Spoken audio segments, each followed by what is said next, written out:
అందరికీ నమస్కారం. కళ్యాణము చూతము రారండిలో భాగంగా ఇప్పుడు బ్రహ్మముడి గురించి.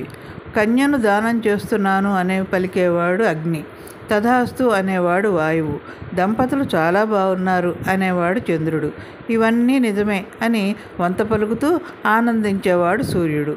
ఈ విధంగా అర్థం వచ్చే రీతిలో పురోహితుల వారు మంత్రాల మధ్య తలంబ్రాల కార్యక్రమం సంతోష సరదాల మధ్య ముగుస్తుంది.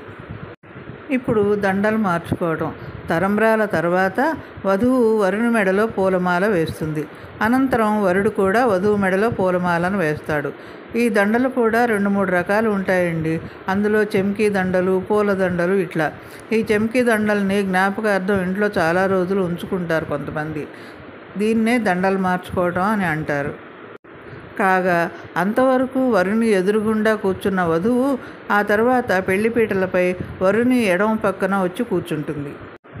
అప్పుడు పురోహితుడు వధూవరులకు బ్రహ్మముడి వేస్తాడు. సమంత్రకంగా వరుని ఉత్తరీయపు అంచును వధువు చీరకొంగు అంచుతో కలిపి ముడి వేయటమే బ్రహ్మముడి. దీన్నే బ్రహ్మగ్రంథి అని కూడా అంటారు. ఈ బ్రహ్మముడినే మనం తెలుగులో కొంగుముడి అంటున్నాం.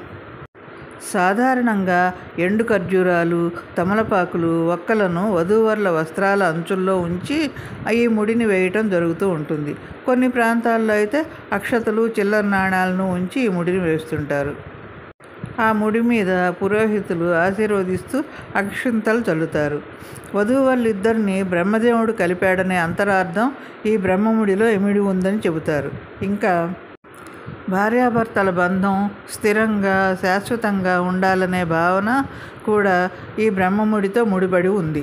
ఈ సందర్భంగా చెప్పే మంత్రాలలో వరుణుడు, బృహస్పతి, ఇంద్రుడు, అగ్నిదేవుడు వధూవరులను ఆశీర్వదించాలని చెప్పబడుతుంది. వధూవరుల దాంపత్య బంధం విడదీయరానిదని, ఆజన్మాంతం వర్ధిల్లాలని విషయానికి సూచనగా ఈ సత్యానికి సాక్ష్యంగా ఈ కొంగుముడిని చెబుతారు. ఈ ముడిని సాక్షాత్తు బ్రహ్మదేవుడే పురోహితుల రూపంలో మంత్రోచ్చారణతో వేస్తాడు. జీవితాంతం ఇరువురు కలిసిమెలిసి ఉండాలని బ్రహ్మదేవుడే ఈ ముడి వేయటం వల్ల దీనికి బ్రహ్మముడి అని పేరు వచ్చింది. అంతేకాకుండా బ్రాహ్మణుల ఆశీర్వచనాలను దంపతుల కొంగుముడి వేయటం అనే భావన ఈ తంతులో ఇమిడి ఉంది. అంటే బ్రాహ్మణుల ఆశీర్వచనాల్ని ఆ కొంగుముడిలో దాచుకున్నారన్నమాట. ఈ కొంగుముడి పడింది, ఇక నుంచి ఇరువురు కలిసిమెలిసి అన్ని కార్యక్రమాలు నిర్వహించాలని, ఇంటి యజమానురాలిగా అన్ని బాధ్యతలు స్వీకరించి నీ ఇంటిని నువ్వే చక్కదిద్దుకోవటానికి రమ్మని వేద మంత్రాల ద్వారా వధువుని కోరతాడు వరుడు. ఇక తలంబ్రాల కార్యక్రమం తర్వాత బ్రహ్మముడి వేయటంతో ఇక వధూవరులకు వివాహ వేదికం నుంచి దింపుతారు. కళ్యాణ మంటపంలోనే ఏదో ఒక అనువైన ప్రదేశాన్ని చూసుకొని లేదా పెళ్లి కూతురు గౌరీ పూజ చేసిన ప్రదేశంలో కానీ పురోహితుడు అగ్నిని వ్రేల్చి స్థాళిపాకం మొదలైన సర్వవిధ హోమ కార్యాలను వధూవరుల శ్రేయస్సు కోసం వధూవరుల చేత చేయిస్తాడు. తరువాయి భాగంలో మళ్ళీ కలుద్దాం.